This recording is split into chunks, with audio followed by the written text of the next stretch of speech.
Bu refrigerator, xolodilnik shunaqasidan so'raganlar rosa ko'p bo'layotgandi. 18 ming yurgan mashina toza, lekin xolodilnikligidan hozir ko'rsatib o'taman. 6,5 ming bilan O'zbekistonga dastavka qilib yetkazib beramiz. Bez rastamoshka holatiga.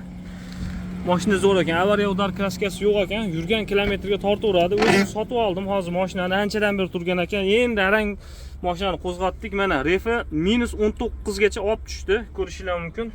Yurgan kilometri 18 ming, 19 ming yuribdi-da. Konditsioner, pechka hamma yo'g'i bor mashinani.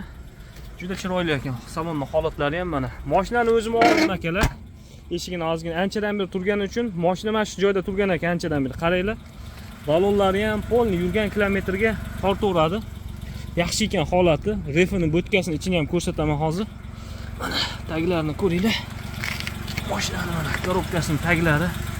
Mana most taglari. 17-yil mashina. Bo'tkasini ichini ochib ko'rsataman. -19 gacha ham olib tushdi. Mana.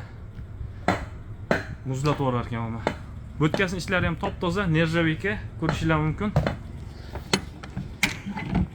Bu mashinani o'zim sotib oldim hozir. Nasib bo'lsa mana shu holatda buzdirmasdan, tegdirmasdan mana shu holatda O'zbekistonga jo'nataman. 2017-yil mashina bu mashina. Qiziqqanlar bo'lsa aloqaga chiqarasizlar. 6,5 ming bilan O'zbekistonga yetkazib beramiz. Rastamoshkasi alohida bir 95 million so'm atrofida chiqayapti ekan hozirgi kunda. Tayyor mashina olasiz, minasiz, hech qanday rasxoti yo'q.